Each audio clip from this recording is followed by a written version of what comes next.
Hi all, நீங்கள் இப்போ பார்த்துட்டு இருக்கிறது சுமையாஸ் ரெசிபிஸ் தான். வாங்க இன்றைக்கி பார்க்கலாம். Lunch box recipe number 1 veg rice எப்படி செய்யலான்ட்டு பார்த்துக்கலாம். ஒரு பாத்திரத்தில் எண்ணெய் 2 டேபிள் ஸ்பூன் விட்டுருக்கேன். நல்லா சூடான உடனே இஞ்சி பூண்டு பேஸ்ட் போட்டுக்கலாம் 1 டேபிள் ஸ்பூன்.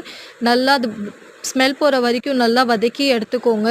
அதுக்கப்புறம் நான் வந்து வெங்காயம் ஆட் பண்ணுறேன். 3 பெரிய சைஸ் வெங்காயம் நல்லா ப்ரௌன் ஆகுற வரைக்கும் நல்லா தாளித்து விட்டுக்கோங்க. தாளித்து விட்டு ஆனதுக்கப்புறம் தக்காளி ஆட் பண்ணிக்கோங்க. 2 பெரிய சைஸ் தக்காளி ஆட் பண்ணிக்கோங்க, நல்லா பழமாக பார்த்து. அதுக்கப்புறம் நல்லா தக்காளியை நல்லா வதக்கி ஆனதுக்கப்புறம் நான் வந்து குடமிளகாய் எடுத்திருக்கேன் 2 ஒன்றா 2ஆக கட் பண்ணி. அதுக்கப்புறம் ஒரே ஒரு சின்ன கேரட் எடுத்திருக்கேன். உங்களுக்கு எந்த வெஜிடபிள்ஸ் வேணுனாலும் நீங்கள் ஆட் பண்ணி நல்லா மிக்ஸ் பண்ணிக்கலாம். இப்போ நான் மசாலா வந்து என்ன போடுறேன்னா, மஞ்சத்தூள் 1 ஸ்பூன், உப்பு 1 ஸ்பூன், ஜீரகத்தூள் 1 ஸ்பூன், சோம்புத்தூள் 1 ஸ்பூன், மல்லித்தூள் 1 ஸ்பூன், மிளகாத்தூள் 1 ஸ்பூன் இதெல்லாம் போட்டு நல்லா கலக்கி விட்டுக்கிறேன். நல்லா கொஞ்சம் கலர் சேஞ்ச் ஆகி உடனே நம்ம வந்து கொஞ்சம் ரைஸ் ஆட் பண்ணிக்கலாம். இப்போ ரைஸ் ஆட் பண்ண உடனே நல்லா மிக்ஸ் பண்ணி பாருங்கள் எந்த பதத்துக்கு வந்திருக்கு இப்போ சூப்பராக. அதுக்கப்புறம் நான் கார்னிஷிங்காக கொரியண்டர் லீவ்ஸ்